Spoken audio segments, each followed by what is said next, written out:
Jadi demikian dakwaan ke-1 dan ke-2 dari penuntut umum telah dibacakan, dan sebagaimana sudah kita ingatkan sejak awal, terdakwa untuk memperhatikan dakwaan yang dibacakan oleh penuntut umum, bahwa pertanyaan selanjutnya terhadap terdakwa, apakah terdakwa sudah mengerti surat dakwaan yang dibacakan oleh penuntut umum? Ini yang mulia, yang dibacakan dakwaan oleh jaksa penuntut umum ini adalah halusinasi yang mulia, karena banyak sekali di dakwaan. Sebentar ya, apapun itu isinya, saudara sudah mengerti isinya? Kalau identitas saya yang dipertanyakan betul, tapi isinya saya tidak melakukan tindak pidana pemerasan atau apalagi pencucian uang yang dibicarakan oleh JPU.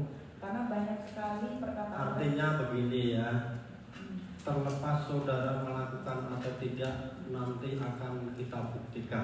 Iya yang mulia. Tetapi isinya apakah saudara sudah mengerti? Isinya kebanyakan doktrin yang mulia. Iya, sudah mengerti. Yang menurut saudara boleh itu isinya fiktif atau salah atau apapun, tapi sudah mengerti ya? Iya, saya mengerti. Sebagian saya mengerti, sebagian saya tidak. Nanti masalah isinya silahkan saudara. Iya, karena isinya banyak sekali yang dihilang-hilangnya. Iya, saudara tanggapi nanti ya, dalam pembuktian silahkan saudara tanggapi, saudara buktikan, begitu ya. Saya buktikan. Oke. Jadi karena saudara sudah mengerti ya atas surat dakwaan yang dibacakan oleh penuntut umum, tentunya hak saudara untuk mengajukan keberatan atau eksepsi atas surat dakwaan yang sudah dibacakan. Pertanyaannya, apakah saudara akan menggunakan hak tersebut atau tidak? Silahkan untuk konsultasi dengan penasihat hukumnya. Saya sudah tahu, saya akan melakukan eksepsi karena semua yang dibicarakan oleh JPU itu adalah bualan, karena banyak sekali kata-kata yang dihilangkan. Jadi intinya mau mengajukan eksepsi ya. Seolah-olah kok malah pelapor yang dilindungi pada yang penjahatnya. Kita ingatkan kepada penuntut umum, penasihat hukum maupun terdakwa ya, silahkan ditanggapi apa yang disampaikan oleh majelis hakim ya. Tentang apa sesuatu yang tidak benar silahkan nanti dibuktikan. Jadi karena saudara mau mengajukan eksepsi atau keberatan, pertanyaannya apakah eksepsi atau keberatan saudara sudah siap? Belum. Yang mau jawab terdakwa atau penasihat hukum? Ya, penasihat hukum saya. Silakan penasihat hukum. Terima kasih yang mulia. Surat dakwaan secara resmi baru saya terima kemarin, resmi. Jadi saya mohon waktu, diberi waktu 1 minggu. Tapi izinkan yang mulia, karena saya juga menerima berkas perkara di depan saya, ini sengaja saya bawa. Ada hal yang paling prinsip dan penting. Saya hanya satu pertanyaan jika diizinkan bertanya dengan jaksa penuntut umum. Karena yang saya terima berkas perkara dan dakwaan ini ada perbedaan pasal. Jika majelis hakim mengizinkan saya akan bertanya. Kita nanti ada waktunya ya. Silahkan dulu kalau saudara sudah menerima surat dakwaan dan akan menggunakan hak untuk mengajukan eksepsi atau keberatan, dan saudara hari ini belum siap, akan kita kasih waktu 1 minggu ya. tentang segala sesuatunya yang berkaitan dengan perkara atau apapun nanti pas pembuktian, gitu ya. Siap. Saya izinkan yang mulia, karena ini perkara pidana ini ada perkara perdata yang ada di perkara 349. Jadi kita ingatkan ya, kita fokus ya. Jadi persidangan ini asasnya cepat, sederhana, murah ya. Dan kita tidak hanya menyidangkan perkara ini. Setiap perkara mempunyai hak yang sama untuk disidangkan. Jadi tanya jawab kita di sini fokus ya. Jangan mengkaitkan dengan perkara lain. Kalaupun ada nanti pas pembuktian, begitu ya. Ya, ini saya Ada waktunya ya. Saya hanya menyerahkan permohonan ke majelis.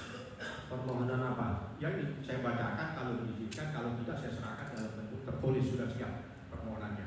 Sangat penting. Jadi nanti ya apa itu tentang apa kira-kira? Permohonan terkait dengan adanya prejudicial Perma nomor 2 tahun 1956. Terkait pasal 81. Kaitannya karena perkara perdata sama dengan perkara pidana, saya ajukan permohonan kepada majelis hakim. Selanjutnya saya serahkan kepada majelis hakim. Jika majelis hakim mengizinkan, saya baca secara lengkap. Jika tidak izinkan, saya serahkan saja.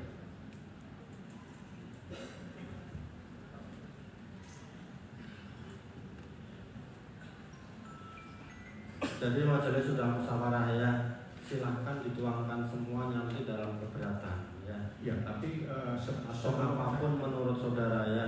Jadi kembali lagi ke hukum acara ya. Dakwaan sudah dibacakan, hak saudara untuk mengajukan keberatan ataupun eksepsi. Ya. Dan saudara hari ini belum siap, kita kasih waktu ya. 1 minggu ya. Begitu ya. Ya. Oke. Cukup ya. Cukup yang mulia. Jadi akan kita tunda nanti 1 minggu ya. Namun sebelum kita tunda kita ingatkan ya. Kita ingatkan kepada para pihak penuntut umum, penasihat hukum maupun terdakwa ya, bahwa perkara ini tidak transaksional ya. Kita ingatkan para pihak jangan coba-coba untuk mempengaruhi putusan ini ya. Dan juga minta kerjasamanya kepada para pihak ya. Kalau ada pihak-pihak yang menjanjikan bahwa perkara ini bisa dipengaruhi ya, silahkan dilaporkan. Kalau hari ini ada, silahkan dilaporkan hari ini juga ya, kepada kami, kepada Bawas, kepada penyidik Polri maupun kepada KPK atau apapun yang saudara terpercaya, begitu ya. Jadi sejak awal sudah kita ingatkan bahwa mari sama-sama kita pertahankan hak kita sebagai penuntut umum maupun terdakwa melalui penasihat hukumnya, didampingi penasihat hukumnya ya. Silahkan saudara mengajukan bukti-bukti.